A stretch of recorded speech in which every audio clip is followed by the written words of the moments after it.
शान्ताकारं भुजगशयनं पद्मनाभं सुरेश्वरं विश्वाधारं गगनसदृशं मेघवर्णं शुभांगं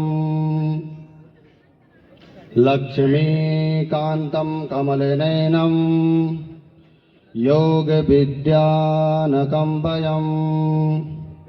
वन्दे विष्णुभयभयहरं सर्वलोकैकनाथनं।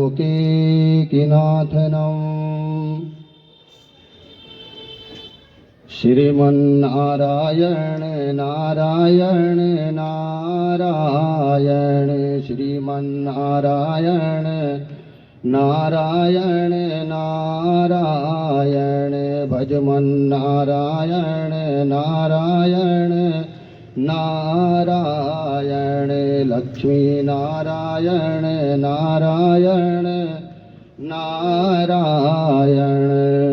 बोले राधा गोविंद भगवान की जय, लक्ष्मी नारायण भगवान की जय, वृंदावन बांके बिहारी लाल की जय। मेरी माताओं, मेरे भाइयों बहनों बांधवों, जैसे कि आप जानते हैं कि आज बड़ी दुख की घड़ी है। श्रीमती सखिया देवी इस संसार को त्याग करके भगवान के चरणों में उनकी ये पंचभूति लीन हुई।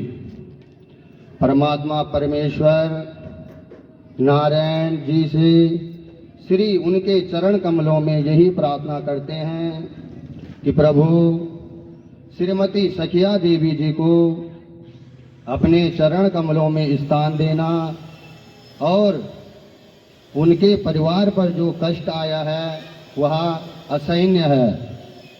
लेकिन कहते हैं संसार में प्राणी जिसका जन्म हुआ है उसको एक दिन ये संसार त्याग कर जाना पड़ता है।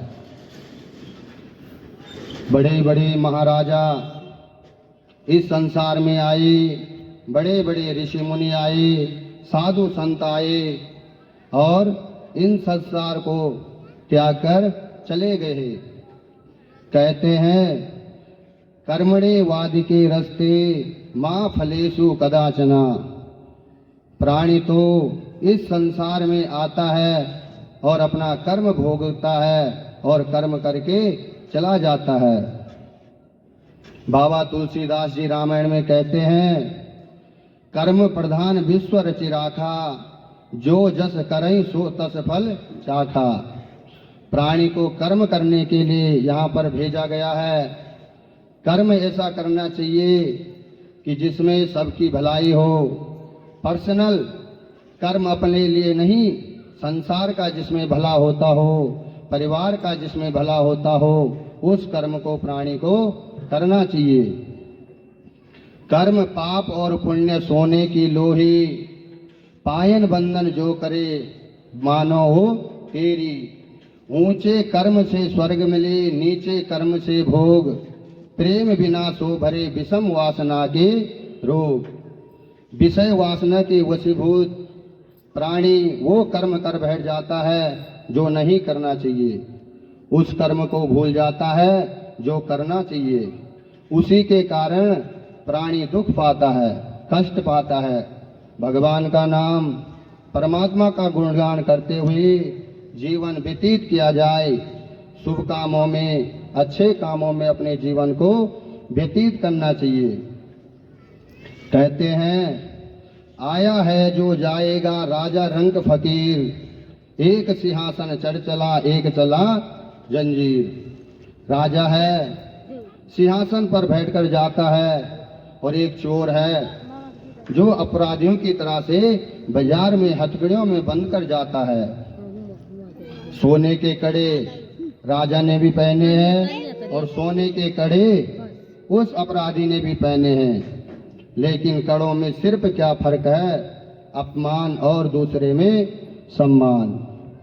तो प्राणियों को वो कर्म करना चाहिए जिसमें सम्मान हो। कर्म से राज तो तुरंत मिले, कर्म से ही संपत्ति होए। कर्म किए राजा रावण ने, कर्म से सोने की लंका खोई। कर्म तो सभी कोई करता है, कर्म करने के लिए तो प्राणी यहाँ पर आया है, लेकिन भगवान का नाम कीर्तन, प्रभु का नाम के दान, साधु संतों की सेवा, गौ ब्राह्मणों की सेवा करना, अपने माता पिता की सेवा करना, अच्छे कर्म, ये सब कोई बिरला ही कर पाता है। लेकिन करते तो हैं, स्वार्थ के वश में करते हैं, निस्वार्थ कोई नहीं करता। फिर कहते हैं हमने तो कर्म किया, इतना दान दिया, फिर भी हमको कोई फल नहीं मिला। फल कहाँ से मिलेगा जब निस्वार्थ किया ही नहीं, भगवान का सर्द विश्वास से कर्म किया ही नहीं, फिर कहाँ से फल मिलेगा। कहते हैं साथी हैं सभी गंग के, जल बिंदु पान तक, अर्धांगिनी भी जाती है सिर्फ मकान तक। कुटुंब परिवार के सब लोग जाते हैं शमशान तक, बेटा भी हक निभाता है बस अग्निदान तक। इसके बाद आगे भजन ही है साथी, प्रभु के भजन बिना नर अकेला रहेगा। अरे पगले ये तो 2 दिन का मेला रहेगा, ये तो 2 दिन का मेला है, इसमें नाना प्रकार के जंजाल है। मोह ममता प्राणी को लपटे हुए हैं, 5 लुटेरे प्राणी को हमेशा छलते रहते हैं। कौन से हैं वो 5 लुटेरे?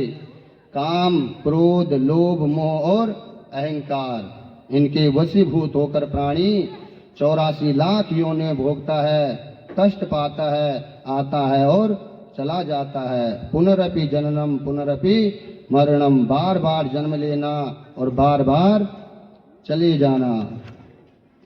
यहाँ पर जितने भी नाते रिश्तेदारी हैं तभी तक है जब तक इस शरीर में सांस चलता है, उसके बाद सभी कोई मुंह फेर लेता है। मुंह फेर के चला जाता है। और वो दिन याद कर प्राणी, जब जिस दिन ले चल उस समय को याद करना चाहिए जब कहते हैं ले चलो। और ये प्रत्येक के जीवन में बात आती है, लेकिन मोह माया ममता ऐसी है, थोड़ी देर में असर होता है, फिर कोई असर नहीं होता, कोई फर्क नहीं पड़ता। जैसा संसार चलता है वैसा ही चलता रहता है। न यहाँ आने से फर्क पड़ता है और न जाने से फर्क पड़ता है। प्रभु की लीला कैसी अपरंपार है। उस मायापति ने ऐसे संसार में माया फैलाई हुई है कि उस तक प्राणी पहुंच ही नहीं पाता, यही उलझा रहता है।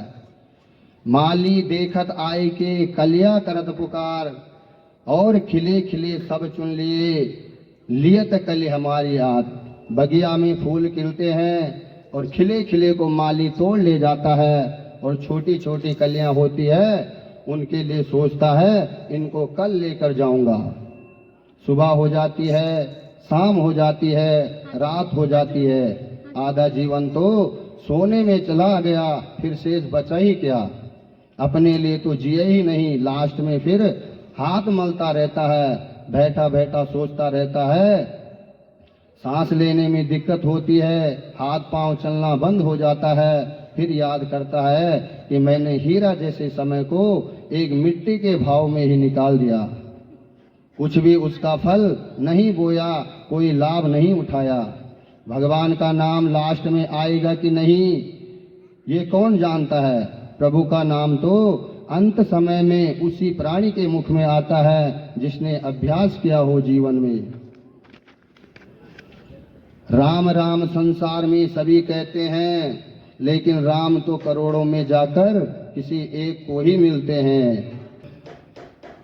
इस संसार में नाना प्रकार के कष्ट हैं, कोई यहाँ पर साथ नहीं निभाता, भाई बंधु माता पिता कोई भी यहाँ पर अपना नहीं है। भवसागर कैसे पार होना है?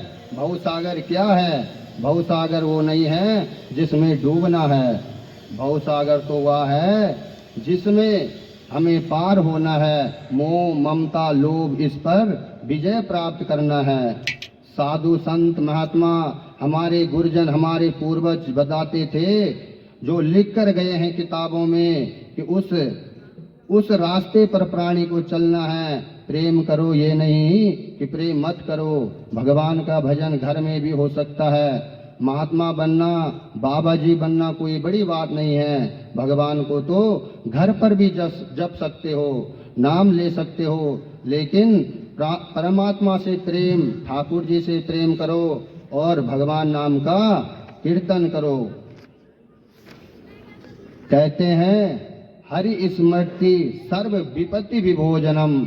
इस कलयुग में, इस कलिकाल में परमात्मा का नाम ही बड़ी बड़ी विपत्ता को नाश करता है, बड़ी बड़ी मुसीबतों से पार लगाता है। भगवान के नाम में इतनी शक्ति है, ठाकुर जी के नाम में इतनी शक्ति है, जितना पाप करने में शक्ति तुम्हारी और हमारी नहीं है, जितना प्रभु के नाम में पाप को समाप्त करने की शक्ति है। एक संत जी थे, कह रहे थे, बेटा अगर जीवन का उद्धार चाहते हो तो अपने जीवन को सफल बनाना चाहते हो तो जीते जी कहना पड़ेगा राम नाम सत्य है, बाकी सब असत्य है। इस शब्द को कब बोलते हैं? जब लास्ट में चोला चलता है। सब पीछे पीछे चलते हैं और बोलते जाते हैं, जो चला गया उसके साथ में जा रहे हैं, वो नहीं सुन रहा, आपस में ही सुना रहे हो। प्रभु का नाम सत्य है, बाकी सब असत्य है। लेकिन इस शब्द को कभी किसी बारात में बोल दिया जाए, शादी में बोल दिया जाए तो क्या होगा? उल्टा उसको बहुत बुरी तरह से पीटेंगे, उसको बाहर निकाल देंगे, उसको छोड़ेंगे नहीं जब तक वो वहां से भाग नहीं जाएगा। ये शब्द वहां पर इतना बुरा लग रहा है और वहां पर दुनिया बनाकर आप जा रहे हो, तुम रोड पर वहां भी सुना रहे हो और बारात भी सड़क पर जा रही है और वो प्राणी सड़क पर जा रहा है, वहां पर कहने में संकोच नहीं है और वहां पर मारपीट तक बात आ गई, लड़ाई झगड़े की समस्या आ गई। तो यह बात है, ये प्राणी जो असत्य है उसको सत्य समझ लेता है और जो सत्य है उसको असत्य समझ लेता है। मीरा जी ने यही तो कहा था, माँ मैं ऐसा पति चाहती हूँ कि मेरा चूड़ा कभी उतरे ही नहीं। मैंने तो ऐसा पति बना लिया माँ, मैं हमेशा सुहागनी रहना चाहती हूँ। मैं ऐसा पति चाहती हूँ जो बार बार मेरा चूड़ा उतरना ही न पड़े। मीरा जी ने इतनी भक्ति करी, इतनी भक्ति करी। मीरा भाई कोई साधारण से घर की नहीं थी, बड़ी राजघराने की थी, मेवाड़ की राजा रानी थी, राजा की ही बेटी थी और राजा की यहाँ पर उसका ब्याह हुआ था। लेकिन राणा जी से कह दिया अपने देवर से, राणा जी तू चाहे कितना भी कष्ट दे, तुम मेरे ठाकुर जी को मेरे से दूर नहीं कर सकता। तो मीरा जी ने यह कह दिया, राजा जी आप अपनी राजधानी को संभालो, मुझे तो मेरे राज्य से, तेरे राज्य से मेरे को कोई लालच नहीं है, मुझे तेरे धन दौलत से कोई मतलब नहीं है। मैं तो अपने गोपाल का भजन करूंगी और जब तक मेरी इच्छा थी, मेरे गोपाल की इच्छा थी, तब तक यहाँ पर दाना पानी लिया, अब मुझे कुछ नहीं चाहिए, मैं वृंदावन जाती हूँ। उसी दिन से राजस्थान में अकाल पड़ने लगी, पानी ही नहीं मिलता, वर्षा ही नहीं होती और वर्षा होती है तो उसमें ऐसी बालू है, ऐसी मिट्टी है कि बूंद पड़ती है और तुरंत सूख जाती है। जैसे आग में पानी की बूंद डालते हैं वैसे ही सूख जाती है।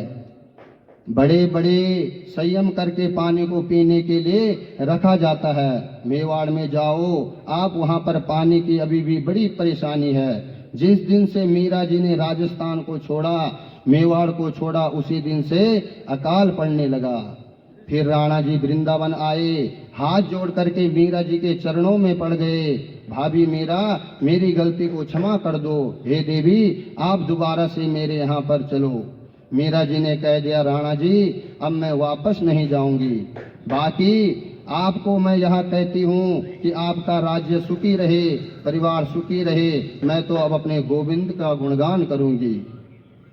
इस तरह से परमात्मा का भजन घर पर भी हो सकता है। मेरी माताओं, मेरी बहनों, मेरे भाइयों, एक घड़ी आधी घड़ी आधी घड़ी बुनियाद, तुलसी संगत साधु की हरे कोटि अपराध। 24 घंटे में 21,600 सांस लेते हो और 21,000 में 1,000 बार तो प्रभु का नाम लो, 21,000 खुद ही समेट रहे हो, उसका कोई मूल नहीं चुका रहे हो। गरुड़ पुराण में लिखा है कि 6,000 गुरु के लिए, 6,000 शिष्य के लिए, 6,000 ब्रह्म के लिए, 1,000 जीव आत्मा के लिए 21,000 का अलग अलग हिसाब है। उसमें मात्र मनुष्य के हिस्से में 1,000 आ रहे हैं। बस भगवान से प्रार्थना करके प्राणी आता है, हे प्रभु आपका इतना नाम लूंगा, इतना नाम लूंगा जितने मेरे शरीर में रोम है, रोम जो हमारे शरीर में बाल हैं, इतनी बार आपका एक दिन में नाम लूंगा, आप मुझे इस नरक से निकाल दो। भगवान कहता है भैया तू याद रखना, अपनी बात को भूलना मत। भूलेगा तो नहीं? नहीं नहीं प्रभु, कभी नहीं भूलूंगा, इस नरक से मुझे निकाल दो। और यहाँ पर आकर के हवा ऐसी लग जाती है, वो रोता है। क्यों रोता है? वो रोता है कि मैं अभी अभी थोड़ी दिन पहले इनको छोड़कर गया था और फिर इन्हीं के बीच में आ गया, क्योंकि यहाँ पर कष्ट के सिवा कुछ है ही नहीं। कहते हैं कि ठाकुर जी का नाम किसने रखा? राजा इंद्र ने भगवान का नाम गोविंद रखा। भगवान से कहा प्रभु इस नाम को आप ऐसा रखना जो आपका प्राणी कष्ट में हो, ज्यादा परेशानी में हो, जो इस नाम को सुमरे उसका हमेशा कल्याण हो, उसके संकट हमेशा के लिए दूर हो जाएंगे। तो भगवान ने कहा इंद्र चिंता मत करो। तो गोविंद नाम महर्षि जी की गाड़ी जब फंस गई थी तो महर्षि जी ने गोविंद को पुकारा था। भगवान ने सांवरिया का रूप धारण करके उनके कष्ट दूर किया। प्रहलाद जी ने पुकारा, प्रहलाद जी के लिए भगवान खंबे तोड़कर आ गए और प्रहलाद जी को कष्ट से निकाल दिया। वही नाम एक बार हाथी ने, जब मगरमच्छ दोनों लड़ रहे थे पानी के भीतर, तब हाथी ने भगवान को पुकारा। भगवान लक्ष्मी जी के साथ सैया पर सो रहे थे। जैसे ही हाथी की आवाज गई तो प्रभु अब तो ये भूल स्वीकार करो और मैं डूबने जा रहा हूँ, इस संसार को छोड़ रहा हूँ, आगे मेरी कोई बस की नहीं है, अब मैं हार चुका हूँ। तो भगवान ने तुरंत ही लक्ष्मी जी को छोड़ दिया और लक्ष्मी जी चिल्लाती रह गई, कहाँ जा रहे हो प्रभु, कहाँ जा रहे हो? भगवान तुरंत उस गरुड़ पे बैठ करके और गरुड़ तुरंत वहां पर पहुंच गए और अपना सुदर्शन चक्र उठाया, नदी के पास पहुंचकर गजराज को नदी से ऊपर खींच लिया। गजराज के साथ मगरमच्छ भी खींचा चला आया और भगवान ने अपने सुदर्शन से मगरमच्छ को भी बैकुंठ भेज दिया और कुछ देर बाद गजराज ने भी शरीर छोड़ दिया। फिर भी हम प्राणी उनको भूले हुए हैं, कष्ट पाता है, दुख पाता है, पर लज्जे के लिए बार बार अपने लिए करता है कि मेरी किस्मत में दुख क्यों लिखा है, भगवान मैंने ऐसा क्या किया जो मुझे इतना कष्ट मिल रहा है। तो भगवान कहते हैं भैया कष्ट को तो तुमने स्वयं ही बुलाया है, भगवान कभी किसी को कष्ट नहीं देते, परमात्मा तो दयालु हैं, भाव के भूखे हैं। जो आप जो है ठाकुर जी से दूर नहीं है, ठाकुर जी हमेशा आपके पास में हैं, आपके पल पल रक्षा करते रहते हैं और भगवान आपको अच्छे रास्ते पे ले जाने की प्रेरणा देते हैं। लेकिन हम उस रास्ते पर नहीं चल पाते, कष्ट को सहन करना अपने जीवन में उसको धारण कर लेते हैं और परमात्मा से विमुख हो जाते हैं, उसी के कारण कष्ट को पाना पड़ता है। तो इसी तरह से भगवान का नाम कीर्तन, राम नाम का गुणगान सदैव अखंड चलता रहे, मन में परमात्मा का नाम हमेशा चलता रहे, ये अभ्यास करना चाहिए। हरे कृष्ण कृष्ण कृष्ण हरे हरे, हरे राम राम राम हरे हरे। कलयुग में सबसे बड़ा मंत्र है, यदि कोई गुरु न मिले, कोई अच्छा पात्र न मिले, तो इस मंत्र को बिनु गुरु के ही आप इसे जप सकते हो। नाम तो परमात्मा के अनेक हैं, लेकिन सबसे सुलभ यह नाम है, यह मंत्र है, प्रभु का गुणगान करना चाहिए।